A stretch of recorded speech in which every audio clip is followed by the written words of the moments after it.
Right now on Secrets of Louisville Chefs, we're at Bourbon Barrel Foods in Kitchen Studio, where we're learning the secrets from the Silbach.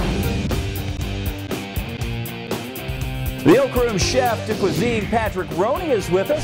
He's going to be making up his version of Kentucky burgoo, plus an Asian-style seafood dish that's also fused with the flavors of Kentucky. Throw everything in the pot and see what happens. He'll reveal the secret to that so you can make it at home. I've heard many stories about it. Plus, the Silbach's ghost story becomes a new cocktail. I'm looking forward to meeting her today. Tim Laird shows us the secrets to what he calls the Lady in Blue. And there's nothing scary about it. Grab a seat and bring your appetite. I'm Kevin Harnett, and this is Secrets of Louisville Chefs.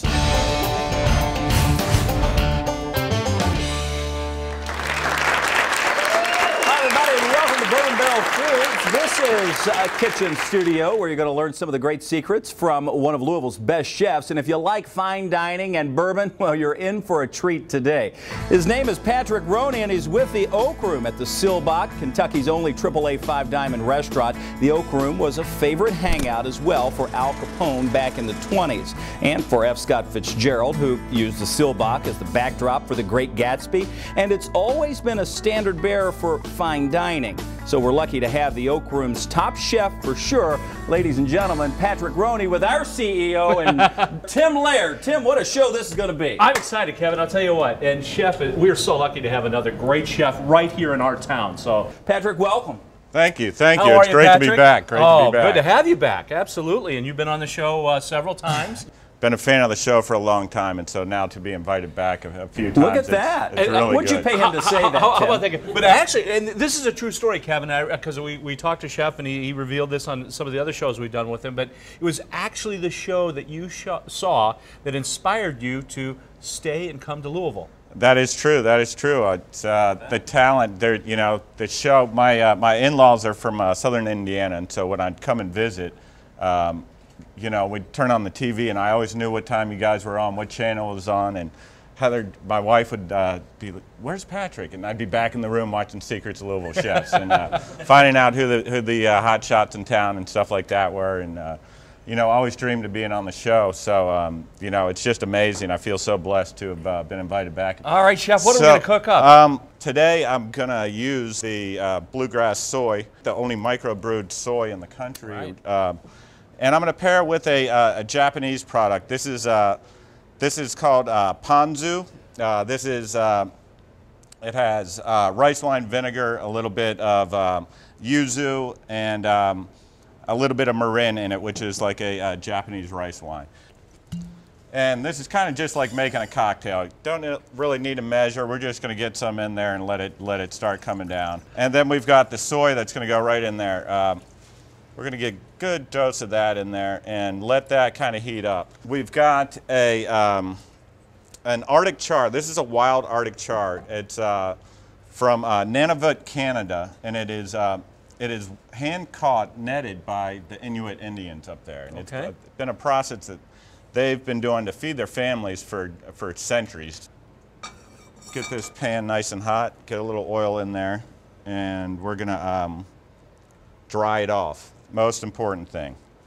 Yeah, because that'll, you know what, with scallops or any of these fish, you want to make sure it's actually dry, or even meats. Correct. Because that way you'll get that crust. Otherwise, it'll steam itself. It steams, I've learned the hard way. Right. And the oil will spatter and pop and burn your hands, and nobody wants that. We're not going to add a whole lot of seasoning to it, but who can resist a little bit of that bourbon salt and that bourbon sugar right there on the top? And while we're at it, let's go a little bourbon pepper. So that's going to add a little bit of texture once it's done cooking. So we're nice and dry here. We're going to go in this pan. And that's skin side down. Skin side down. Okay. So I'm hitting that pan, and you see me holding it down like this. That skin's going to want to buckle up. So I'm just holding that down. We're getting a nice little crisp skin on there, and that's going to add great texture on the finish of this. Our soy and ponzu. We're going to let that come up to a boil. That should be there in a moment. This, we have probably are getting some nice color there, so I'm going to go in there and kind of pull it up, and you'll see it wants to stick. That popping is because this was a little bit wet. So that's the effect you'll get when you That's why you want to dry everything. dry. So Oh, we look pop at it that. over, and we've got nice crisp, nice golden brown. And this is a really fun part. What we've done is we've made a little smoker, little in-kitchen smoker, and I'm kind of getting a wasp of it right now. It's beautiful smell. We've got, since we're in Bourbon Barrel Foods kitchen, we use Bourbon Barrel bungs to ignite. We've got a little charcoal in there, a little fire under that, and so a little wood and bourbon kind of mixed in the got marinade. a cool little toy. Oh, look at We're going this. to take temperature in there, so you can see it's holding about 200, 230, 250. And so we're going to get that. Kevin, you need one of those for Yeah, your isn't that the forecast. truth? We'll Like, just yeah. go outside. I never have to leave the house. I just be like, yep. We're going to get that right in there, and we're going to let that go. That's not going to take long because we don't mind if that's a little bit mid-rare in there. So we're going to seal that back up. Seal it back, and you can see that all the smoke is coming out of there, And so it's really working. I'm going to cut that heat back a little bit. We're going to come to this part. We've got our soy and our ponzu coming up to heat. At this point, we're going to take our cold butter and just start going in very slow. So I'll do about 2 at a time. And we're just going to give that a little swirl. More flavor. Keep to that moving, keep that moving. I've got a little secret trick here, product called xanthan gum. And I've got a little immersion blender here. You're gonna do a little trick for me. If you use too much, it turns to glue. And you can wallpaper your house with Chef it. and Mr. Science. Whenever So, you're ready. you can go ahead now. Happy fish. That's good, That's yeah, a happy fish. Happy. So we've got that Would you like some gum, emulsified. Kevin? And with these cool little stick blenders, these are a great little item to have at home. You know, I mean, you could use this in a cocktail preparation. Oh, I do. You know? Absolutely. Yeah. But what I'm doing is I'm creating some bubbles and creating a little bit of texture. And let's face it, I mean, it's kind of fun to work in a kitchen with something like that. I know. You know? It's like a boat motor. Isn't it? Yeah, something like that. Yeah, exactly. Trolling motor. The big one in the kitchen we call the trolling motor. So we've got our fish, and you can see that was beautiful. raw before, and that's beautifully, nicely set now, and it's got all that bourbon barrel bung smoke just right into it. We're going to sit that right on top of our forbidden rice and our sea beans. Since we have the daikon in the rice, I've got a little bit of micro daikon radish that. And that actually That's tastes just- like a radish when you bite into it. Even though it's that green, it's It sure does. It sure does. So we're going to get a little bit of that on top. Again, a few of our little beans for garnish. So one of those. And then I've got a little bit of. This is actually a sake cured Arctic char roe. Oh, now that's interesting. So just kind of emphasizing that Arctic charness of the dish. Get that on top, and then we've got our butter. That's nice and frothy. We're going to take a little bit of that, go right into the bowl. Wow. And so this is a nice little appetizer. It's going to go great with, of course, any kind of bourbon you want to drink, but also, you know, maybe a Riesling or a Gewürztraminer, a Pinot Gris, something like that. Nice and bright. So that's the dish. That's the Arctic Wow, char that looks forbidden absolutely- rice. Wow. What a fusion of Asia and Kentucky right here in the Bourbon Barrel kitchen here. We have much more to share from Chef Patrick Roney when we come back. How does it taste? We're going to find that out too when a studio audience member has a chance to dig in. Also ahead, Chef Patrick reveals the secrets to his Kentucky burgoo. And it's cocktail time with Tim Laird. His newest creation pays tribute to the Silbach Hotel's ghost story. More on that and how you can make this quenching cocktail yourself. You're watching Secrets of Louisville Chefs. We'll be right back.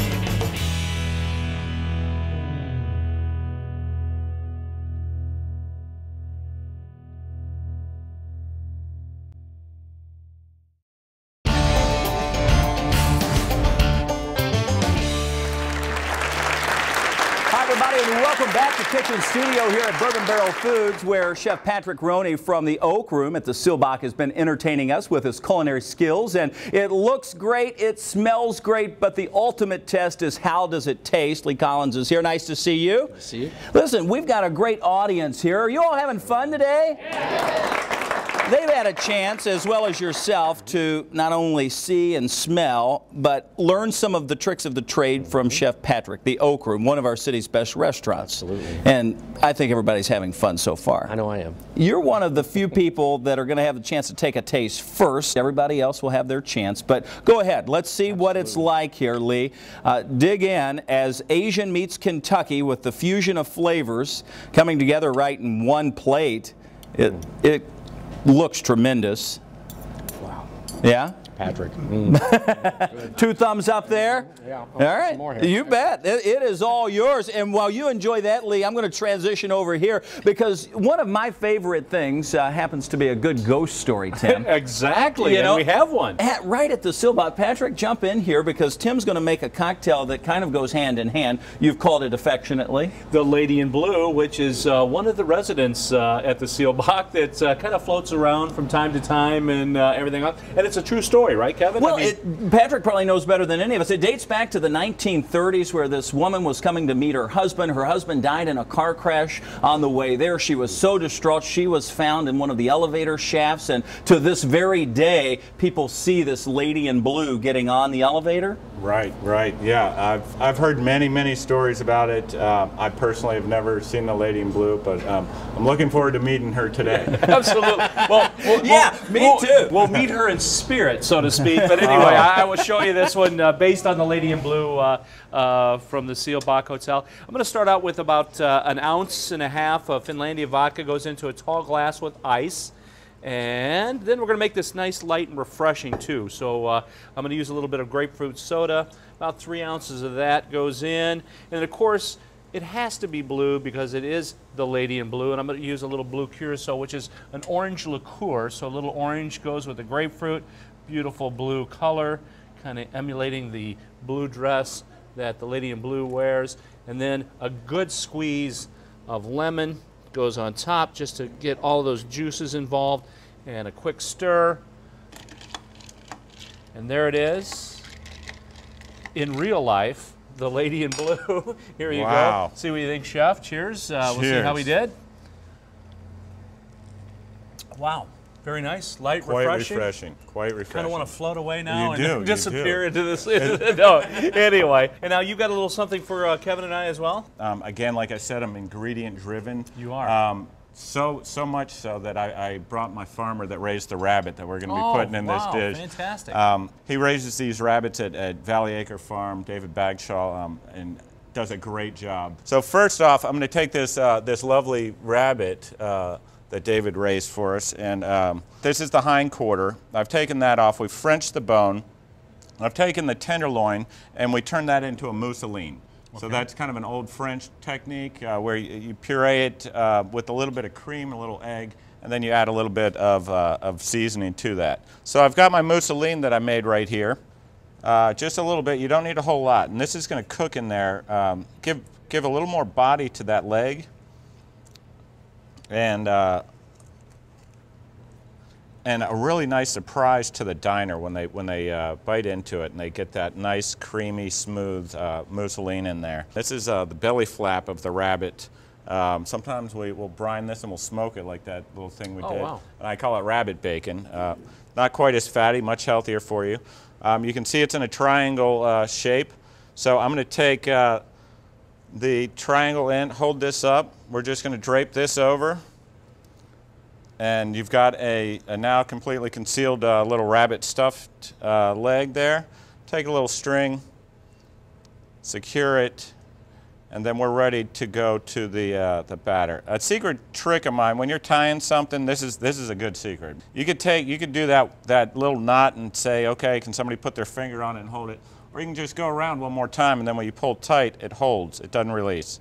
So at this point, we are going to start our breading procedure. We are going to just dip that right in, get some flour on there, right into the egg. Now I keep one dry hand, one wet hand. This wet hand goes in. Make sure that's completely coated.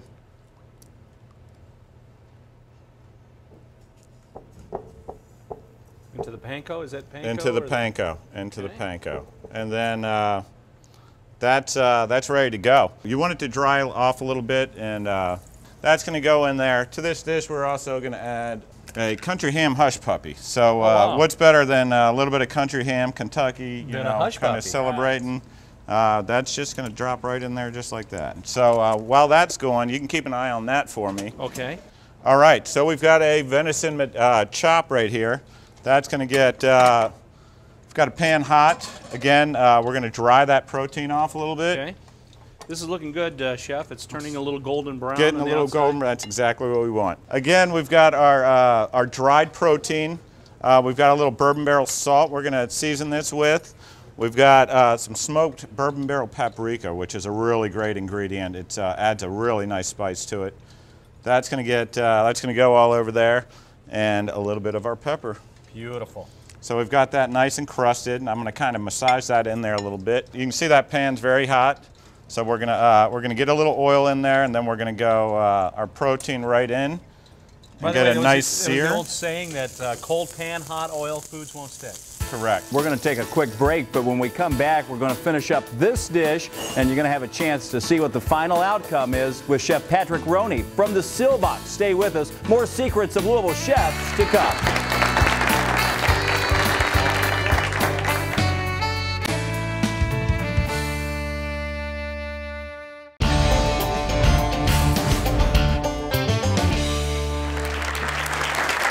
And welcome back to Bourbon Barrel Foods and Kitchen Studio here, where Patrick Roney is putting the final touches on his Kentucky burgoo. You've seen the rabbit, the hush puppies are out, and Tim, we're rolling right along. I'm telling you, this is wonderful. And this, I'll tell you what, the rabbit came out with the hush puppies, nice golden. You can almost see the crunch just as you look at that. Yeah, Looks absolutely fabulous. And of course the venison, a lot of that great smoke coming from that smoked paprika and all the other ingredients you put in there. Beautiful flavors, beautiful flavors. I'm going to go ahead and flip this guy. Look at that color. Love that. Nice, we got that. Beautiful. You can see that bourbon barrel pepper just kind of popping out there. That's going to give that awesome crunch, that great flavor. We'll just go ahead and get this guy shaking around. And nice big pan like this, we can go ahead and get some other stuff in here. Get the mushrooms We've got going. some black trumpet mushrooms. Those are wild. These are all foraged mushrooms that we have a nice purveyor that gets for us. I've got some hedgehogs that are going in. These are yellowfoots. So we'll get those in there. Got a few things that I'm going to play with here. This is salsa feet, also called oyster plant. Okay. You just cook it very lightly. It's got a nice subtle flavor. I've also got this big guy called rutabaga. Those are going to go right in. We're going to get a little nugget of butter in there, a little bit of Swiss chard. I like this all in one pan. Just throw all in it one all pan. in This there. is kind of one pan cooking. And then we don't want to overcook that venison, so we're just getting that sear on that second side. Get that shaking around. We're going to do one step that I think everybody's got in their oven, and we've got it right here. We've got a wild boar shoulder that we braised. Yeah. Just pulled right out, Kevin. You find that? I've seen a couple of those. I didn't realize that's what it was. So what we did is we braised this wild boar shoulder, and we marinated it in the Kentucky sauce that Matt Jamie makes. It's an awesome product. Then we sear it off, and then we braise it in a little bit of ham hock stock and some other mirepoix. Nice. Let that go for 16, 20 hours, so it comes down real tender. Burgoo is kind of a throw everything in the pot and see what happens. And so I've got a couple of different things we're going to play with on the plate. So we'll get our purple sweet, a little dollop of that right there, and just kind of drag that around. We've got our Japanese sweet right here.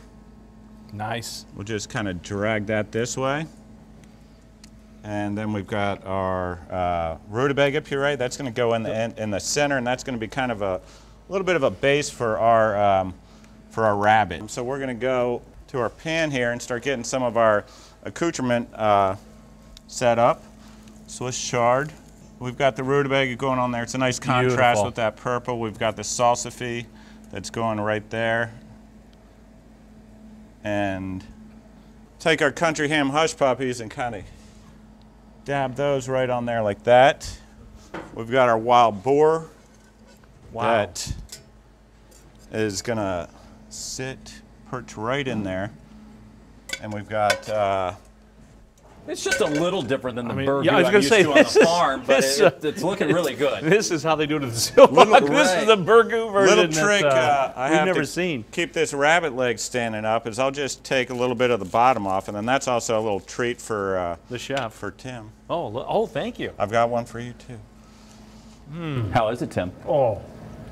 So we'll duck that in there, and see that's going to stand up just like that because, you know, I kind of was mimicking that after your spoon should stand up in it, so I wanted kind of a tall element on there. So I've got a couple other little surprises here. We're going to get our huckleberry jus. Now these are wild foraged huckleberries that come out of the Pacific Northwest. So we're going to nappe that wild boar with that. Do a little dot of this over here. Good gosh. Chef. Little dot over this way. That's good to On go. that plate, Tim. Incredible. This is when I was talking about that rabbit stock that I made. I added a little bit of salsify puree to that and something called soy lecithin. That's again, you can find it at your health food store. That adds what we're going to call bubbles or foam. He's getting out the tiller again. Do you need There it help is. Here him? comes the bubble. Here it comes. So we're just going to kind of, we want to whip air into it. So you can see it kind of before your eyes, creating that foam effect. A couple little buzzes does it. And we are going to the plate with that. And you'll see this just creates a nice little effect and just kind of fills Just in using any of the those little bubbles, the foam. a little bit of the bubbles and a little bit of that broth. This is called a micro southern mix, and of course, why wouldn't we put a southern mix onto a burgoo, you know? So we've got, there's some mustard in there. It's kind of got a little spicy quality. So we're gonna tuck that in right there and get that looking nice and sassy. And one thing about the microgreens, even though they're small, they have a lot of flavor. Tons of flavor, just tons of boom, flavor. This is a micro Swiss chard. We're gonna add those, just kind of tuck a few of these right in by that those hush puppies, just for a little effect. And I have one more little thing. Is that all right? Yeah, one more little keep thing. piling This it is on. the I this still- is I the still see white on the plate. piece de resistance. Oh. We've got a an Oregon truffle. So I'm just gonna kind of make it rain a little bit. That's our dish. Wow. Oh my gosh, Look Kevin, at we that. got to try this. Thank you. Wow. Tim, that wraps up another great show Unbelievable. here at Bourbon Barrel Foods. We've had fun, haven't we? We have had a lot of fun. If Kevin. folks are looking for the recipes from Patrick or any of our chefs, they're easy to find. They're on the website. It's newlocaltv.com. There you'll find all the recipes. You'll find a complete restaurant guide and full episodes of our show. For Tim Laird, I'm Kevin Harnett. And on behalf of all of us at B&B Productions, we'll see you next time on Secrets of Louisville Chefs.